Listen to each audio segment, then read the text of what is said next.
Advokat Khairul Indonesia dengan NIM 220603049. Kami dari kelompok 4 akan mempresentasikan artikel kami dengan judul Perancangan Sistem Kontrol dan Monitoring Kadar Oksigen Berlarut dan pH Air berbasis IoT pada budidaya ikan bandeng.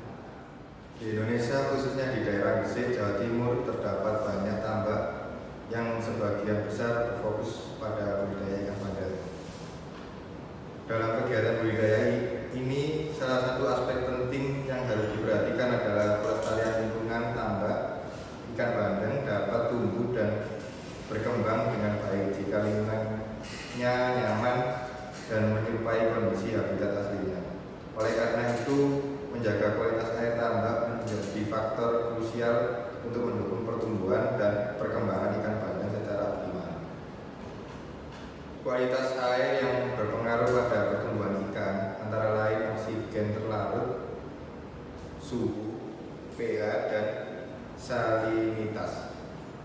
Beberapa penelitian sebelumnya telah mengembangkan sistem pemantauan untuk kualitas air dalam budidaya ikan. Salah satu penelitian yang dilakukan oleh Pramana 2018 mengusulkan menggunakan website untuk menampilkan hasil pemantauan kualitas air dan suhu pada kolam budidaya ikan.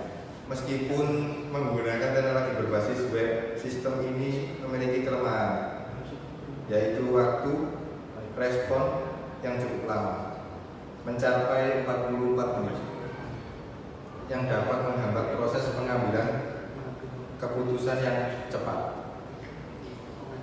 Pemantauan lokal di tempat yang tidak mendukung pengawasan jarak jauh, meskipun berbagai teknologi telah ditetapkan untuk memantau kualitas air, masih terdapat tentang dalam meningkatkan jangkauan, efisiensi, dan waktu respon sistem yang ada.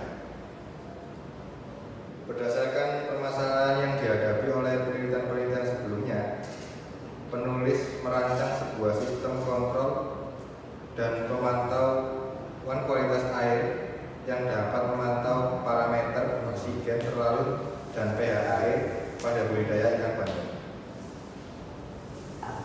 Sistem ini dirancang agar dapat diakses secara online maupun offline, memungkinkan pengguna untuk memantau kualitas air di tambak secara real time melalui perangkat seluler. Selain itu, sistem ini juga dilengkapi dengan kemampuan secara mengontrol pemberian pupuk melalui aplikasi di ponsel, sehingga memudahkan pengolahan kualitas air dan memastikan lingkungan yang optimal bagi pertumbuhan ikan bandeng. Kajian literatur yang digunakan adalah beberapa parameter yang diamati, antara lain suhu, kekeruan, pH, oksigen terlarut, dan lain-lain. Mekanisme yang dilakukan adalah dengan mengambil sampel air untuk kemudian dianalisa di laboratorium. Pada penelitian lain, David dan kawan-kawan melakukan analisa prospek bisnis budidaya pembesaran ikan bandeng di Kecamatan Tugu, Kota Semarang. Dari penelitian tersebut diperoleh fakta bahwa kualitas air juga dapat mempengaruhi produktivitas peternakan bandeng. Metode pemantauan lain dengan melibatkan teknologi jaringan sensor nirkabel diusulkan oleh Khalid dan kawan-kawan. Untuk memastikan keberhasilan budidaya ikan bandeng, diperlukan pemantauan yang cermat terhadap parameter kualitas air. Standar Nasional Indonesia SNI nomor 01-6148-199 telah menetapkan kriteria tertentu sebagai panduan kualitas air yang ideal untuk budidaya ikan bandeng. Parameter ini mencakup suhu, kecerahan, salinitas pH, kadar oksigen terlarut atau DO, serta kandungan nitrat dan fosfat. Panduan ini penting untuk memastikan bahwa lingkungan tambak mendukung pertumbuhan dan perkembangan ikan bandeng secara optimal. Informasi rinci mengenai rentang nilai yang direkomendasikan untuk masing-masing parameter dapat dilihat pada tabel berikut. Nomor 1, kriteria suhu menurut Pustaka SNI berada di rentang 28 sampai 32 derajat Celcius. Nomor 2, kecerahan dengan satuan cm memiliki rentang nilai 20 sampai 30 cm. Salinitas ppt atau oksida garam memiliki rentang nilai 5 sampai 35 ppt. Nomor 4, pH dengan rentang nilai 7,0 sampai 8,5. Nomor 5, DO atau oksigen terlarut dengan satuan miligram per liter dengan rentang nilai kurang lebih sama dengan 3 mg per liter. Nitrat dan fosfat dengan rentang nilai sebagai yang ditampil. Pada sistem yang diusulkan oleh peneliti tersebut didesain perangkat pengendali dan pemantauan yang terdiri atas perangkat mikrokontroler, sensor pH dan sensor oksigen atau kadar oksigen terlarut, serta modul komunikasi internet. Walaupun sudah dapat melakukan pengamatan pada kolam dengan ukuran kecil, sistem tersebut dapat menimbulkan masalah jika diterapkan pada kolam berukuran besar. Hal ini dikarenakan modul komunikasi yang dipakai adalah modul komunikasi internet yang memakai kabel sebagai media komunikasinya, sehingga kurang fleksibel dari sisi penempatan perangkat. Metodologi penelitian. Di sini terdapat input unit. Input unit terdiri dari sensor dissolved oksigen, sensor pH, dan juga sensor ultrasonik. Sensor DO dan sensor pH ditempatkan di dalam air pada tabung penyimpanan, sedangkan sensor ultrasonik ditempatkan pada tabung penyimpanan pupuk urea. Yang kedua, unit pemproses. Di sini terdapat Arduino Nano ESP32 bertindak sebagai mikrokontroler yang memproses data masukan yang diterimanya dari unit input pada bagian proses sistem kontrol mengendalikan kandungan DO dan pH air tanpa ikan bandeng hingga mencapai nilai yang diinginkan. Dalam perancangan ini, LCD digunakan untuk menampilkan data kandungan DO dan pH air secara offline dan aplikasi link secara online. Metode kontrol yang digunakan adalah kontrol on-off yang berfungsi untuk mengontrol relay dengan posisi normally open yang dihubungkan ke motor servo, aerator, dan pompa air. Untuk yang ketiga, output unit.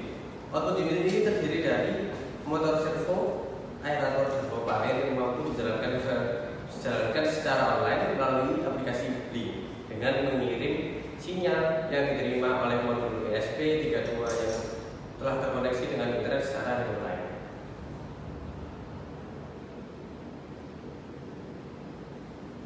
Selanjutnya, flowchart sistem kontrol dan monitoring pH air. Pada gambar tersebut menunjukkan proses pemberian pupuk yang dikontrol dan dimonitoring melalui aplikasi Blink, dimulai dari inisialisasi sistem dan penghubungan ke jaringan internet, dilanjutkan dengan pembacaan sensor pH yang dikalibrasi oleh ESP32. Kemudian hasil pembacaan tersebut akan diproses dan ditampilkan di LCD secara offline dan di aplikasi Blink secara online. Jika pH kurang dari 7, maka diperlukan aksi pemberian pupuk dengan menjalankan servo untuk membuka wadah pupuk dan memompa 5 kg pupuk ke dalam tabak. Apabila pemberian pupuk sudah selesai, servo akan otomatis menutup setelah pupuk keluar, diikuti aerator yang menyala untuk mendistribusikan pupuk ke seluruh area tambak.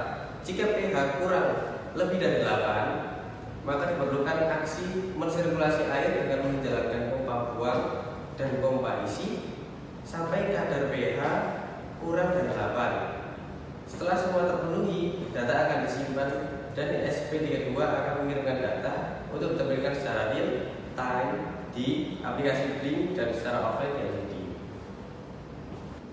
Untuk yang ketiga, flowchart sistem kontrol dan monitoring dissolved oksigen.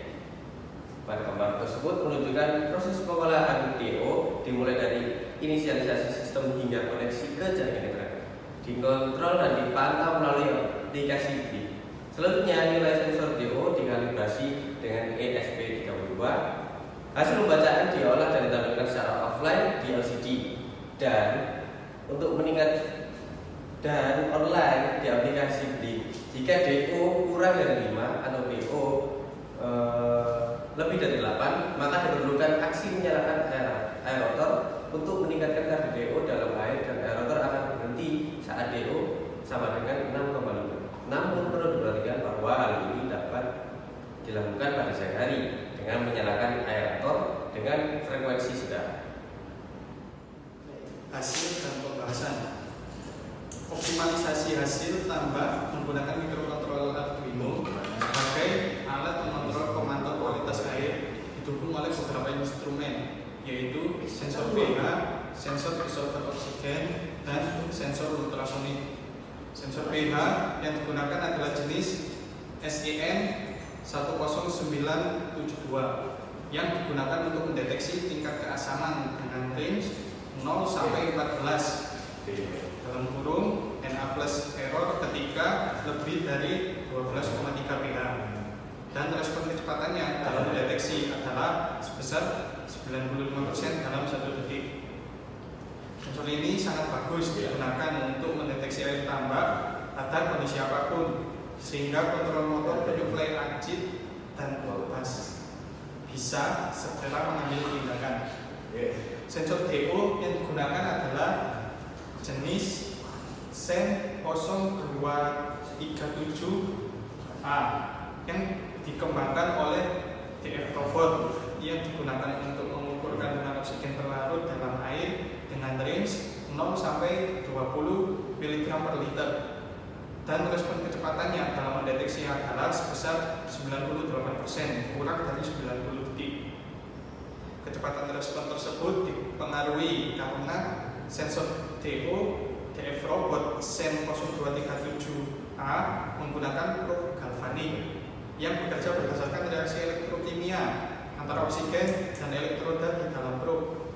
Proses ini memerlukan waktu untuk mencapai kestabilan karena reaksi kimia molekul oksigen terlarut harus berdifusi melalui membran sensor dan bereaksi dengan elektroda untuk menghasilkan sinyal listrik. Difusi oksigen membutuhkan waktu, terutama pada kondisi air yang tenang atau ketika kadar oksigen rendah. Setelah oksigen bereaksi, arus listrik yang dihasilkan perlu waktu untuk mencapai kestabilan sebelum diubah menjadi data yang dapat dibaca. Tampilkan juga pada gambar 5 desain layout interface Blink di smartphone. Di situ terdapat parameter untuk pembacaan data pH air dan disolver oksigen. Kemudian di bawahnya terdapat juga sistem kontrol dalam pemberian pupuk, lalu penyalaan pompa air untuk mengisi dan membuang air, dan aerator untuk melakukan sirkulasi oksigen dalam air. Juga di bawahnya terdapat juga lampu indikator LED pada saat pupuk telah diberikan atau pada saat pompa menyala dan juga saat aerator menyala.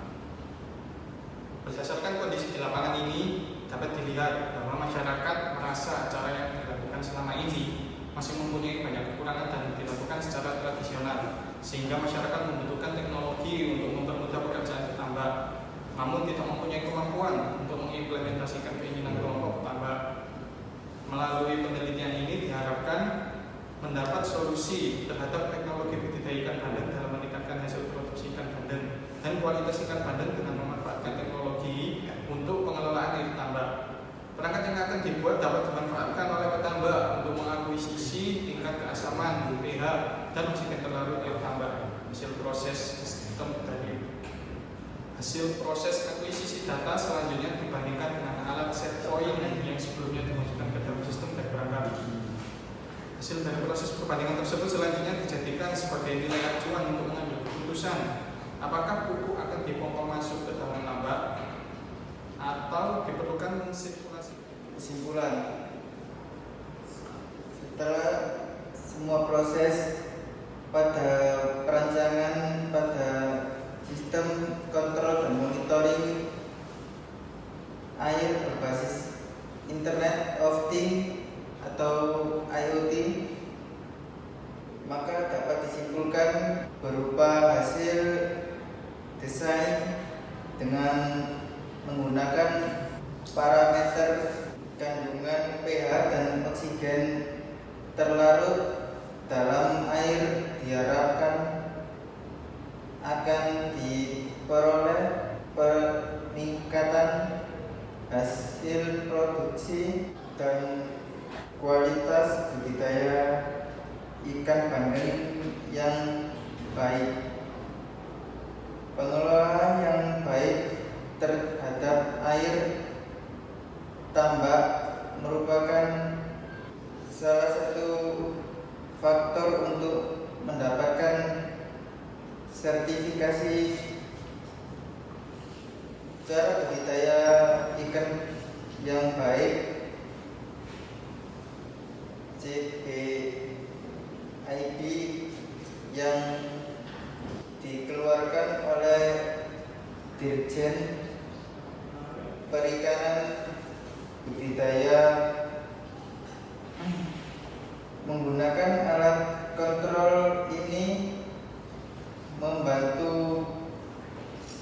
para petambak tidak perlu khawatir lagi untuk mengambil keputusan apakah kondisi air tambak sudah optimal atau belum.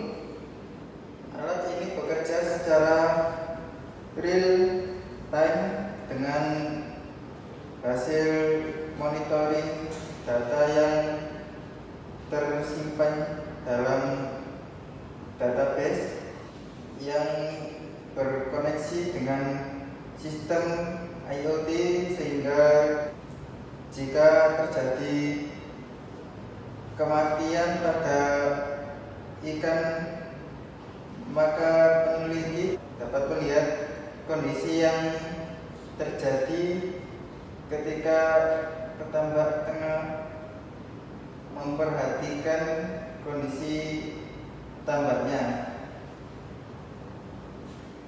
Hasil implementasi di lapangan diharapkan memberikan solusi yang dapat menggunakan alat ini dengan rasio kematian ikan bandeng menurun.